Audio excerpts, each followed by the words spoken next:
ନିଜ ପିଲାଙ୍କ ସହିତ ଇଂଲିଶରେ କଥାବାର୍ତ୍ତା ହୁଅନ୍ତୁ। ଧ୍ୟାନ ରଖ, ବି କେୟାରଫୁଲ୍, ବି କେୟାରଫୁଲ୍। କ'ଣ ହେଲା? What happened, what happened.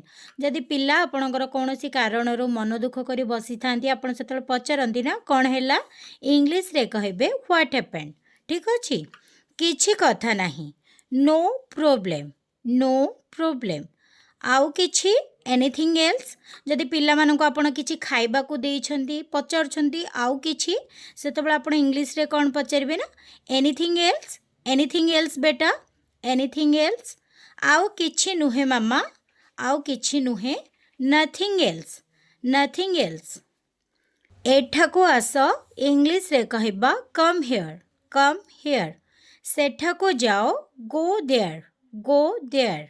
ଭିତରକୁ ଆସ, କମ୍ ଇନ୍, କମ୍ ଇନ୍। ବାହାରକୁ ଯାଅ ନାହିଁ। ଯଦି ପିଲାମାନେ ଆପଣଙ୍କ କଥା ନ ଶୁଣିକି ବାହାରକୁ ପଳାନ୍ତି, ତ ଆପଣ ସେତେବେଳେ କହିଥାନ୍ତି ନା ବାହାରକୁ ଯାଅ ନାହିଁ। ଇଂଲିଶରେ କହିବେ don't go outside, don't go outside. ତୁମ କାନ ଧର, ଇଂଲିଶରେ କହିବା hold your years, hold your years. ଆଜି ପାଇଁ ହୋମୱାର୍କ ହେଉଛି ଏମିତି ଭୁଲ ଆଉ କରିବ ନାହିଁ। ଏହାକୁ ଇଂଲିଶରେ କ'ଣ କହିବା, କମେଣ୍ଟ ବକ୍ସରେ ନିଶ୍ଚିନ୍ତ ଭାବରେ ଜଣାନ୍ତୁ। ଯଦି ଆପଣମାନେ ଏହାର ପାର୍ଟ 2 ଦେଖିବା ପାଇଁ ଚାହୁଁଛନ୍ତି, ତାହେଲେ କମେଣ୍ଟରେ ଲେଖନ୍ତୁ ପାର୍ଟ 2। ଏହାର ପାର୍ଟ 2 ମୁଁ ଆପଣମାନଙ୍କ ପାଇଁ ନିଶ୍ଚୟ ଭାବରେ ଆଣିକି ଆସିବି। Thank you for watching.